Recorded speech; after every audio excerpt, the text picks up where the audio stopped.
In diesem Video wollen wir uns einmal anschauen, wie man ein Buy-Limit automatisch mit MQL5 im Markt platzieren kann. Ein Buy-Limit ist ein Auftrag für einen Kauf, der zu einem bestimmten Kurs ausgeführt werden soll. In der Regel kaufen wir zum Marktpreis, aber wenn wir hier mal hineinzoomen, dann sehen wir, dass unser Buy-Limit deutlich unter dem aktuellen Marktpreis liegt. Und erst wenn sich der Kurs bis hier unten bewegt hat, dann würde eine Kauforder ausgelöst. Und wir wollen uns einmal anschauen, wie man das mit MQL5 programmieren kann. Um das zu tun, klicken Sie im MetaTrader bitte auf diesen kleinen Button hier oder drücken Sie die F4-Taste. Das ruft dann hier den Meta-Editor auf und hier klicken wir auf Datei, Neu, Expert Advisor aus Vorlage, Weiter. Ich vergebe hier einmal den Namen Simples Buy-Limit, klicke auf Weiter. Weiter und Fertigstellen. Jetzt können wir alles löschen, was sich oberhalb dieser OnTick-Funktion befindet.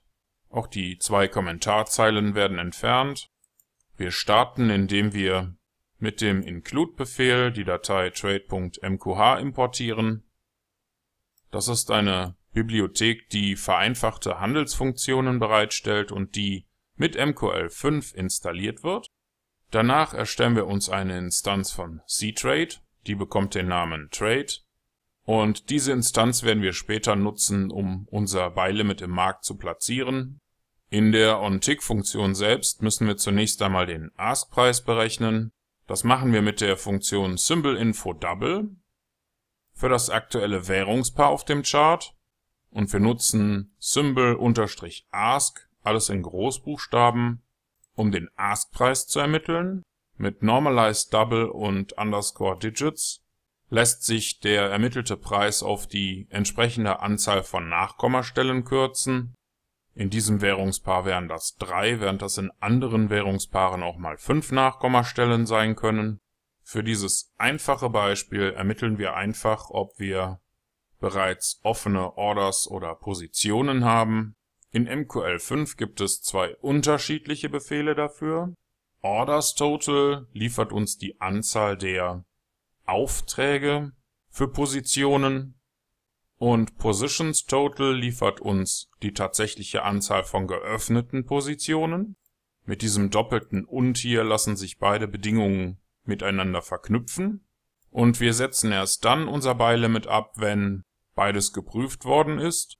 Dazu nutzen wir jetzt Trade.BuyLimit. Hier brauchen wir noch ein paar Parameter.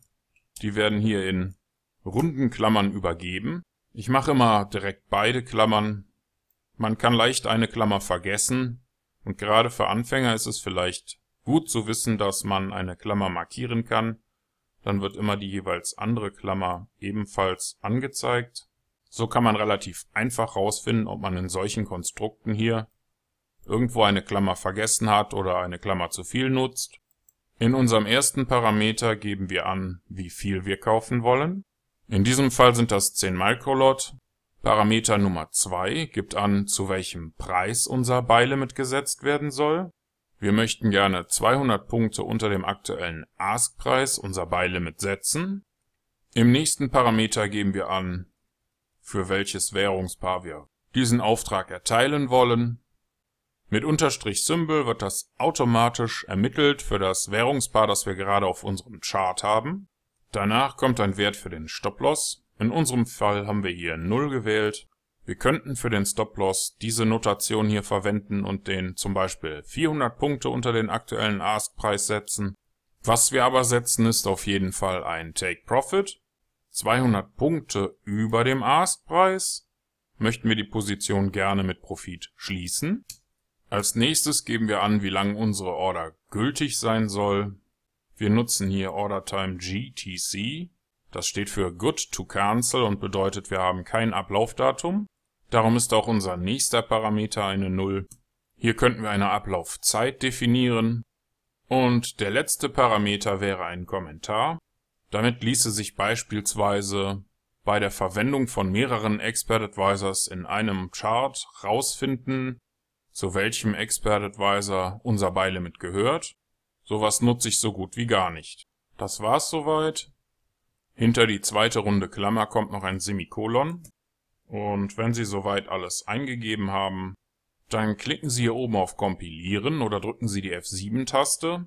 Wir haben hier keine Fehler, nur eine Warnung, weil ich für den letzten Parameter eine 0 verwendet habe. Eigentlich sollte das ein Text sein und dafür könnten wir diese konstante 0 verwenden. Die wird in Großbuchstaben geschrieben und wenn wir jetzt nochmal kompilieren, dann ist auch unsere Warnung weg. Und wenn das bei Ihnen auch der Fall ist, dann klicken Sie auf dieses kleine Symbol hier oben oder drücken Sie die F4-Taste, um in den MetaTrader zurückzukehren. Und im MetaTrader klicken wir auf Ansicht, Strategietester oder drücken die Tastenkombination STRG und R. Im Strategietester wählen wir dann die neue Datei simplesByLimit.ex5 aus, markieren hier die Option für die Visualisierung und starten unseren Test. So sieht das Ganze jetzt aus. Hier unten sehen wir bereits, dass unser ByLimit gesetzt wurde. Beschleunigen wir hier mal den Kurs etwas. Dann haben wir jetzt einen Bytrade. Der wird aufgrund des Spreads manchmal etwas später ausgelöst. Und Sie haben in diesem Video gelernt, wie Sie mit MQL5 ein ByLimit in den Markt setzen können. Und Sie haben das selbst programmiert mit diesen paar Zeilen hier in MQL5.